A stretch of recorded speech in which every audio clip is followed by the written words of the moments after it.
Magandang araw mga ka-sports, Justin. May napakalaking balita mula ngayon sa Gilas Pilipinas Camp. Dalawang naturalized players ngayon ang eligible for ASEAN Games. Una si Benny Boatwright, si Malik Diouf. At dahil dito, posible nang mabuo ang tallest Gilas lineup in the history. At hindi lang yan, pangalawang araw na ng Gilas practice. Kay Soto, nag-shooting na. Malino na nag-i-improve ang kondisyon niya ngayon. Lahat ng detalye, iisahin natin. Kung trip mo po ang ganitong content, pa-follow at pa-subscribe na din. Tara, simulan na natin. Ang dalawang naturalized players na ngayon ay available at eligible para sa Gilas at ASEAN Games ay sina Benny Boatwright na may taas na 6'10", stretch big at elite scorer. Pangalawa si Malik Diouf, isang 6'11" defensive anchor. Ito ang nagpapalakas at nagpapataas sa lineup ng Gilas. Mga ka-sports, si Boatwright ay isang 6'10" stretch big man na kilala sa long range shooting, mataas ang kanyang basketball IQ, magaling sa pick and pop scoring, isang versatile offense at magaling sa spacing the floor. Kung kailangan ni Coach Tim ng scorer na mataas at versatile, si Boatwright na po ang sagot. At ngayon mga ka-sports, pag-usapan naman natin si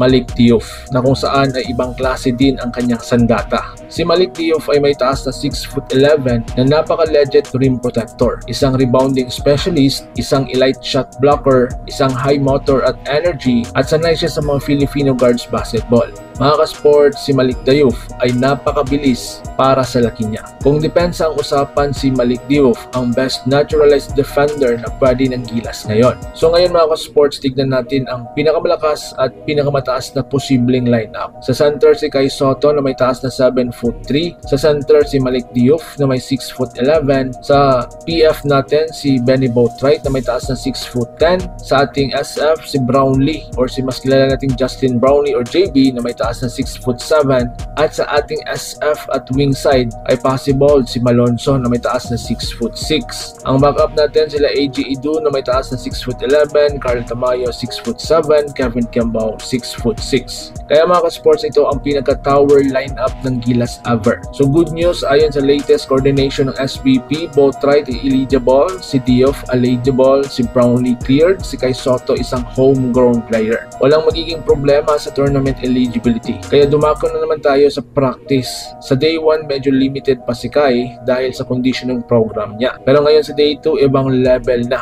Kasi nga, nagpamalas ng kanyang shooting, light post work, ng kanyang free throws at mid-range touches. Ayon sa coaching staff, si Kai is improving fast at magandang indikasyon ito na makakasabay siya sa mga full contact scrimmage sa mga susunod po na mga araw. Kaya mga sports, napansin din ng lahat na nag-i-experiment si Coach Tim Cone na kung saan posibleng Malik Diouf plus Boatwright combo o di kaya'y Kai plus Boatwright spacing unit o di kaya'y Brownlee plus Malonzo athletic wings or di kaya'y triple tower defense set. Ang klaro dito po mga sports ay ang Gilas is building a tall and defensive system. Ito ang sagot sa malalaking team sa Asia. Kaya mga sports, may bagong naturalized sa Gilas si Benny Boatwright at si Malik Diouf na mas mataas, mas malakas, mas solid ang ating pambansang kupunan. At higit sa lahat, Kai Soto looks good sa practice at nag-shooting pa.